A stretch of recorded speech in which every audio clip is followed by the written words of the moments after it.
अभी राजनीतिक उथल पुथल में बहुत बड़ी खबर अभी आपको मैं देने जा रहा हूँ। जैसा कि अंदेशा था, रालोसपा महागठबंधन से अपना नाता तोड़ लिया है। जी आप सही सुन रहे हैं, रालोसपा महागठबंधन से अलग हो चुकी है। और आज बजाते प्रेस कॉन्फ्रेंस करके उपेंद्र कुशवाहा ने इसकी घोषणा की। उपेंद्र कुशवाहा ने खासकर उत्तर प्रदेश की मायावती की बहुजन समाज पार्टी से गठबंधन बना लिया है, जिसमें जनतांत्रिक सोशलिस्ट पार्टी को भी शामिल किया गया है। आपको बता दें, उपेंद्र कुशवाहा पिछले 3 दिन से दिल्ली में डेरा जमाए हुए थे और वहां पर खास करके राजग नेताओं से एनडीए से बात करने की कोशिश कर रहे थे, लेकिन जब उनकी बात नहीं बनी तो सोमवार को मतलब पटना आए और कल ही उन्होंने कहा था कि आज रालोसपा अपना सारा पत्ता खोलेगी और बताएगी कि किस गठबंधन में वो रहेगी, कैसा गठबंधन बनाने जा रही है। रालोसपा ने आज बजाते प्रेस कॉन्फ्रेंस करके मतलब एक अलग गठबंधन बनाने की घोषणा की है। बसपा के साथ अलग गठबंधन बनाने की घोषणा की है। और प्रेस कॉन्फ्रेंस करते हुए उपेंद्र कुशवाहा ने कहा कि आपने 30 साल राजग और राजद महागठबंधन को दिया है, अब मुझे भी 5 साल देने की कोशिश करें। हम शिक्षा वाली सरकार लाएंगे, शिक्षा पर जोर होगा, शिक्षा से हर समस्या को दूर किया जाएगा, बेरोजगारी को दूर किया जाएगा।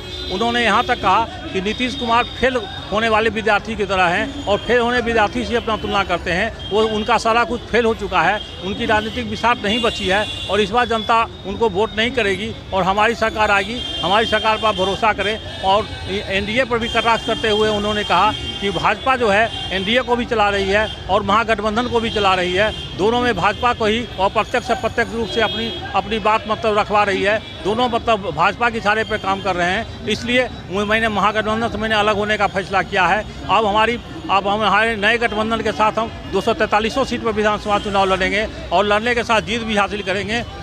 सो जनता मुझ पर भरोसा करे। मैं वादा करता हूँ एक अच्छी सरकार देंगे, शिक्षा वाली सरकार देंगे, जहाँ सभी युवा जो हैं शिक्षित होंगे और उनको रोजगार मिलेगा, इसकी पूरी तरह गारंटी है। मतलब हमारी सरकार जब बनेगी तो खासकर हर समस्या को दूर किया जाएगा, भ्रष्टाचार को दूर किया जाएगा, स्वास्थ्य में बेहतर तरीके से काम किया जाएगा। यानी तमाम बातें उन्होंने कही जो मतलब कि एक अच्छी राज बनाने की बात हो सकती है। इसको लेकर के बजाते उन्होंने प्रेस कॉन्फ्रेंस किया और कहा कि आने वाले दिनों में हो सकता है 2-3 पार्टी हमारे गठबंधन में शामिल भी हो सकती है और हम उसका स्वागत करेंगे। आप देखते जाइए, हम आपको आगे बताएंगे कि कौन कौन पार्टी इसमें आ रही है। अपने सहयोगी अजय के साथ, अजय शंकर पटना।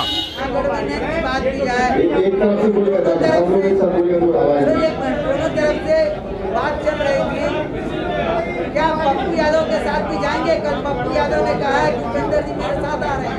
अभी हमने जो गठबंधन बनाया उसकी जानकारी हमने आपको दी और लोग भी आएंगे तो हम उनका स्वागत करेंगे, लेकिन जब जो लोग आएंगे तब उसकी जानकारी हम आपको देंगे। तेजस्वी से क्या बात हुई कि गठबंधन तोड़ना पड़ा? हमने कहा राष्ट्रीय जनता दल अपना नेतृत्व बदले, क्योंकि कैसे हम बिहार के गरीब लोगों को इस बात का भरोसा दिला पाएंगे कि आपके बच्चों के लिए हम अच्छी शिक्षा की व्यवस्था करेंगे अगर हमारा मुखिया हमारा नेतृत्व करता खुद ही मैट्रिक पास न हो। तो कुल मिलाकर अब इस वजह से उनके यहाँ कोई सोच ही नहीं थी कि कैसे बिहार बढ़े, तो स्वाभाविक रूप से मुझको निर्णय लेना था। गए थे उस समय तो प्रधानमंत्री बनने की लड़ाई थी, मुख्यमंत्री बनने की, बिहार का मुखिया बनने की लड़ाई नहीं थी।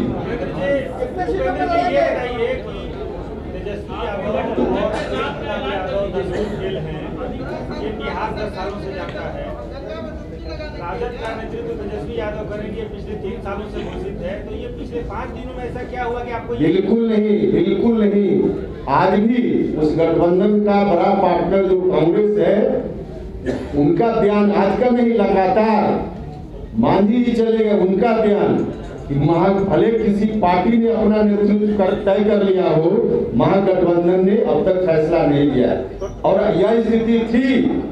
और इसलिए मुझको लगता था कि महागठबंधन बैठेगा तो निश्चित रूप से इस बात पर विमर्श होगा, लेकिन अंत में हुआ कि नहीं, इस बात पर कोई विमर्श नहीं होना है, तब मुझको निर्णय लेना।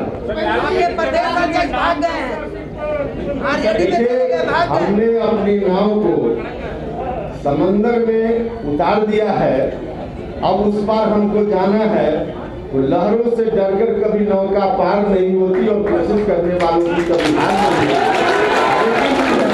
जिन लोगों को लहर से डर लगना है तो हम तो अभी भी कहते हैं भाई अब हमने जब उतार दिया है तो हर्ट जरा जांच करवा लें, जिनका हर्ट मजबूत हो तो मेरे साथ नाव पर चले, उस पार पहुंचेंगे, और जिनका कमजोर हो तो उतर जाए। तो कमजोर जिनका है लोग उतर रहे हैं, इससे ज्यादा जेल में है तो रघुवंश बाबू का भी इंतकाल हो गया।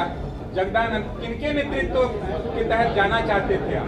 नहीं, देखिए तय मेरा अकेले हम कौन तय करने वाले होते थे भाई, पूरा महागठबंधन बैठता वहाँ चर्चा होती ना, हम कैसे किसी का नाम बता देते। तो मतलब सर उपेंद्र जी, मेरा सवाल है, क्या वाल्मीकि नगर सीट पर बात नहीं बनी तब आनंद में आपने ये फैसला लिया? माफ कीजिएगा, वाल्मीकि नगर की बात कहाँ से आई? आप जहाँ खड़े हैं वहाँ से आई। वाल्मीकि नगर की बात कहाँ से कट गई? आप जहाँ खड़े हैं वहाँ से कट गई।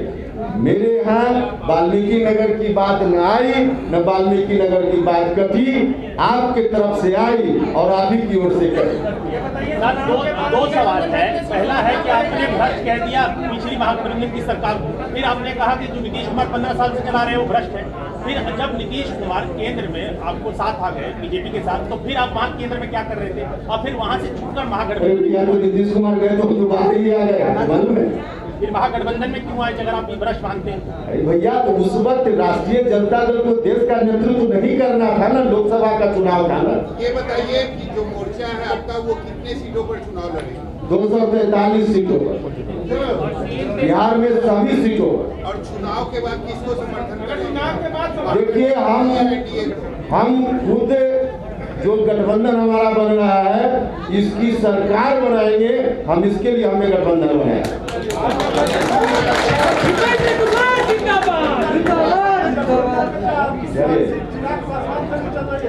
क्या देखिए बात जो चल रही है या नहीं चल रही है, मुझसे ज्यादा इसकी जानकारी आपको होगी। आप चाहेंगे कि चिराग पासवान आप लोगों के साथ आ जाए, क्योंकि नीतीश कुमार से वो भी नाराज। जिस मुहिम की हम चर्चा कर रहे हैं, नया बिहार, अच्छा बिहार, शिक्षा वाली सरकार, रोजगार देने वाली सरकार, इस मुहिम के साथ जो आना चाहे उनका स्वागत। से मुख्यमंत्री का उम्मीदवार कौन होगा, चेहरा कौन होगा? अब कुछ बात आगे के लिए रहने दीजिए। देखिए हमारा गठबंधन जिसका निर्माण हम कर रहे हैं वैसा गठबंधन नहीं है उन लोगों की तरह कि कोई एक पार्टी या एक नेता तय कर दे। अब जब गठबंधन हमने बनाया है, आज गठबंधन की नींव पड़ रही है, तो हम सब लोग जो गठबंधन में हैं बैठेंगे और आपके सवाल का जवाब ढूंढ लेंगे, फिर बताएंगे आपको। आपका चुनाव पिछले 3 चुनाव में बार-बार अपना टीम बदलने पर जनता कैसे आप भरोसा करेगा?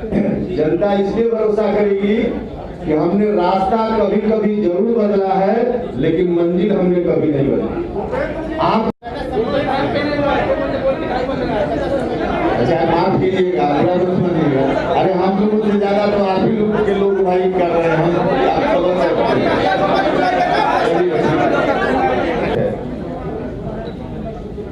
और आपके अतिरिक्त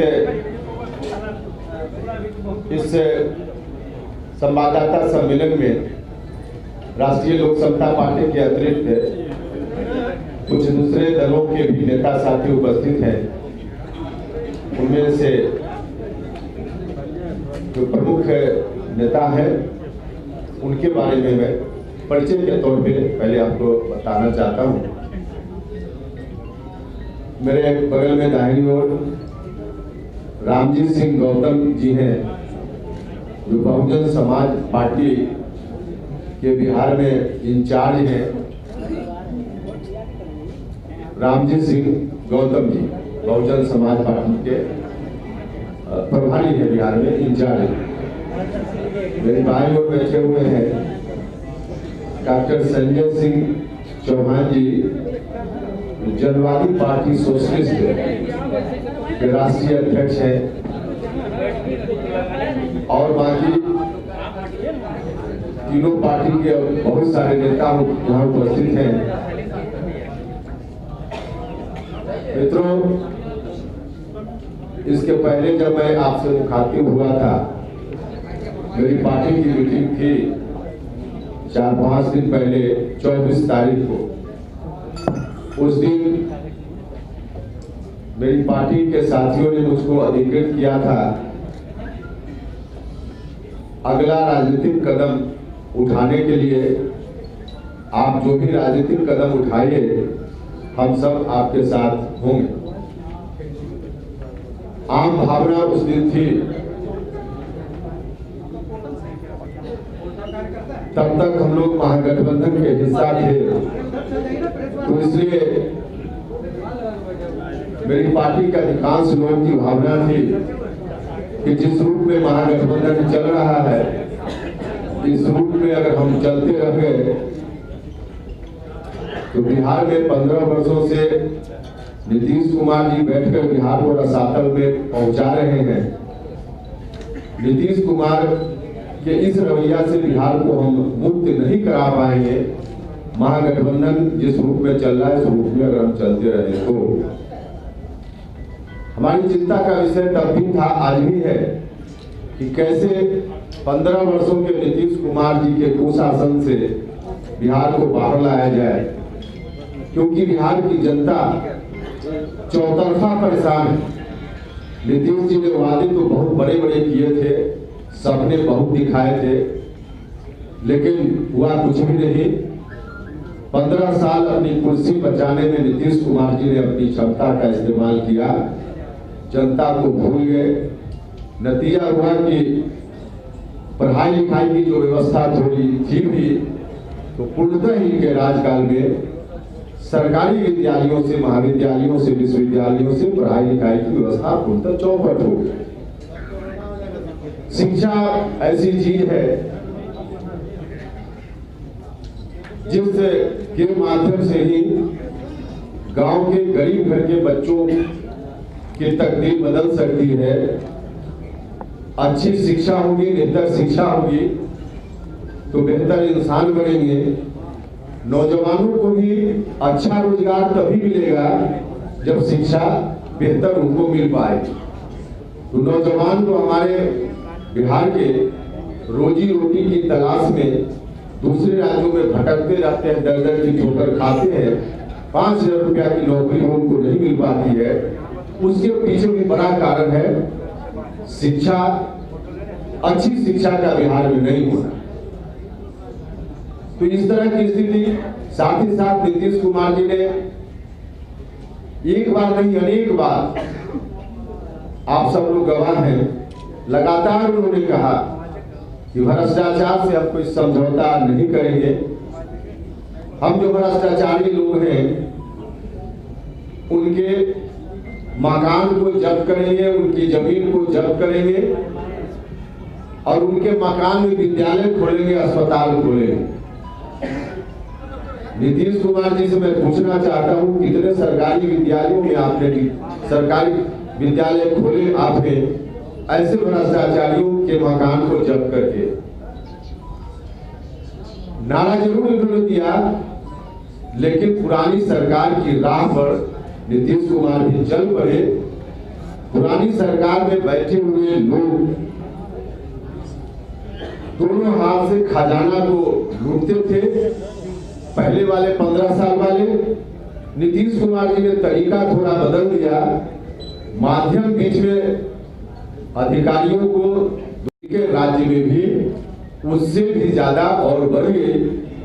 भ्रष्टाचार इतना चरम पर हो गया कि सरकारी कार्यालय में बिना घूस दिए हुए न एक काम पहले होता था और न नीतीश जी के राज में।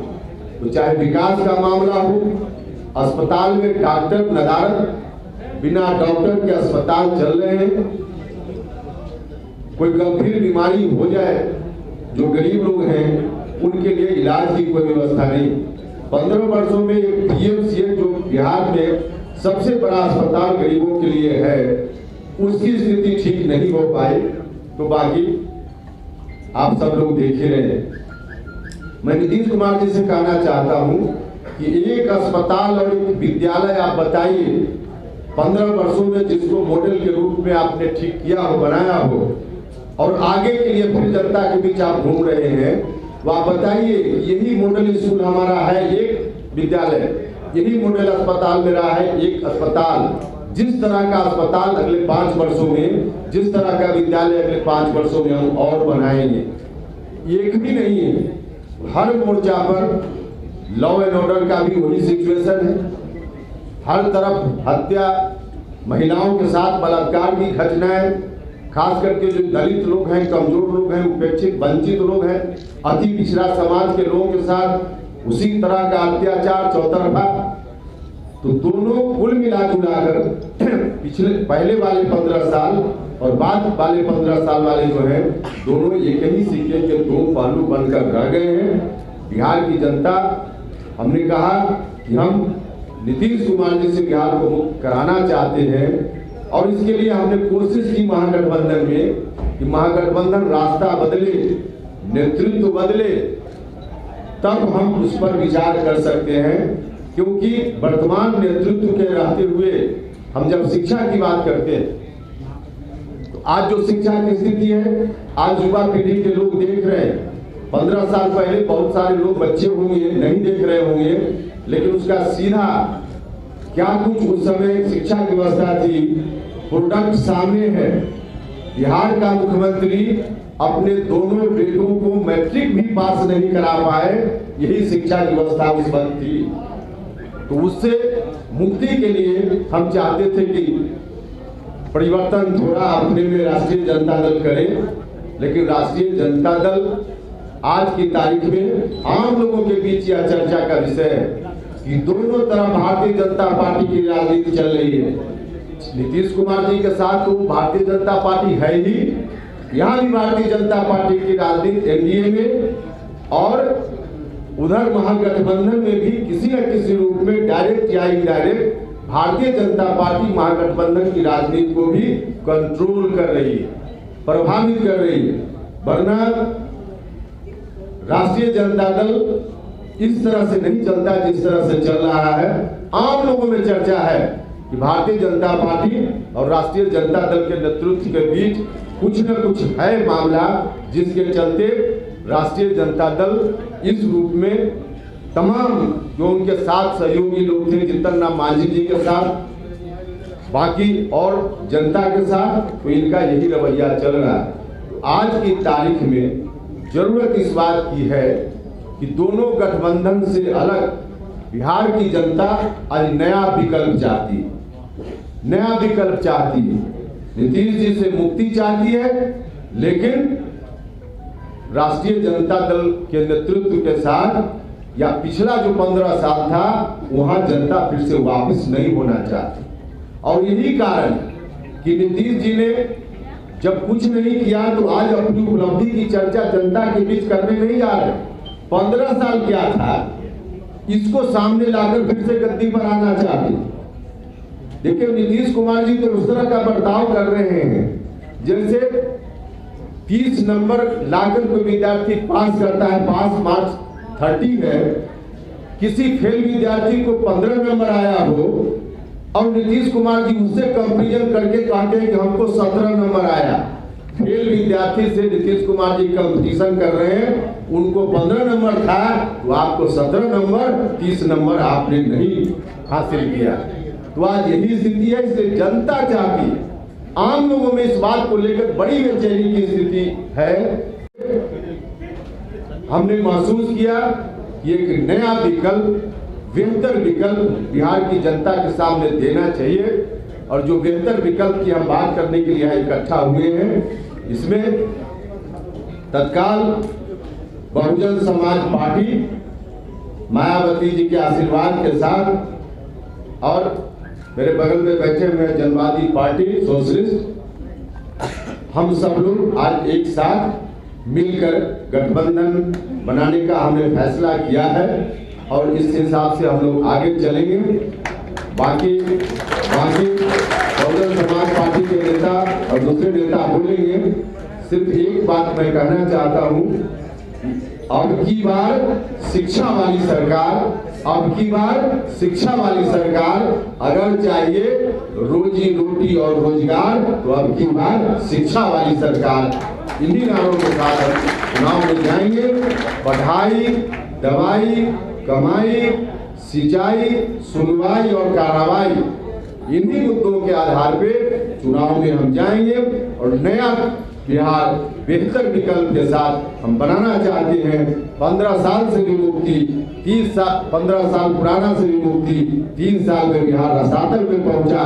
बिहार के लोगों से आग्रह होगा कि 5 साल दीजिए, हम 29 साल में रसातल में जिन लोगों ने पहुंचाया है, हम उससे अलग बिहार को, अच्छा बिहार, नौजवानों को रोजगार देने वाला बिहार, गरीब बच्चों के लिए अच्छी शिक्षा वाला बिहार बनाने का काम करेंगे। तो यही अब राम जी गौतम जी आपके सामने अपनी बात रखे, हम क्वेश्चन का जवाब देंगे। आज बहुजन समाज पार्टी और राष्ट्रीय लोक समता पार्टी के साथ में अन्य घटक दलों का जो गठबंधन अभी आप लोगों को मालूम हुआ है, ये गठबंधन एक नेचुरल गठबंधन और ये गठबंधन इस प्रदेश के अंदर क्रांति लेकर आया है।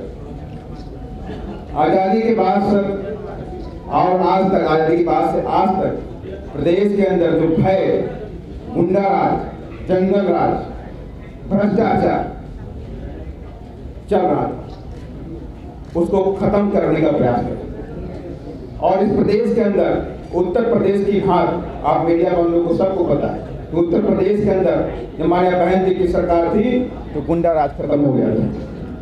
उसी तरह का राज्य कानून के द्वारा कानून का राज स्थापित करने की पहल माया बहन जी के निर्देश में बिहार में किया जाएगा और इसके लिए बिहार की जनता को आगे आना पड़ेगा। बहुत लूटा गया बिहार की जनता को, गरीबों को, दलितों को, पिछड़ों को, आदिवासियों को, उनके वोट तो लिए गए लेकिन उनको उनके उत्थान के लिए कोई काम नहीं किया।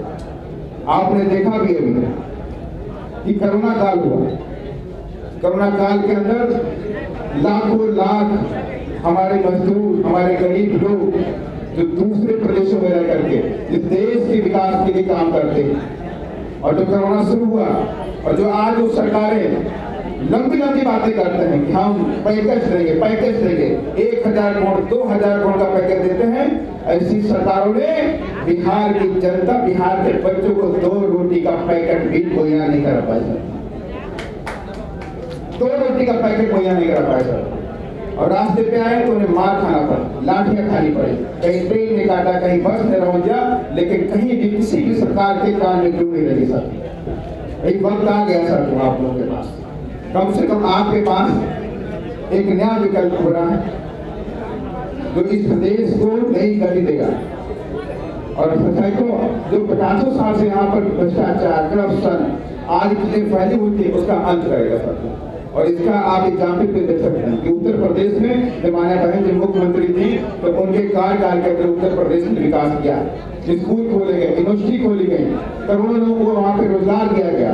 उस तरह के सारे विकास हमारा गठबंधन जो है बिहार के अंदर करेगा। साथियों, यही बातों के साथ मैं परिवार को जानता हूँ और हम आगे भी चाहेंगे। हाँ, और साथियों जो महत्वपूर्ण बात है, जो अभी हमसे आप क्वेश्चन नहीं पूछेंगे तो मैं पहले आपको डिस्कस कर दूं, जो हमारे गठबंधन का नेतृत्व करेंगे वो श्री उपेंद्र कुशवाहा जी करेंगे। यही हमारे गठबंधन का नेतृत्व करेंगे साथियों। चलिए कुछ सवाल हो तो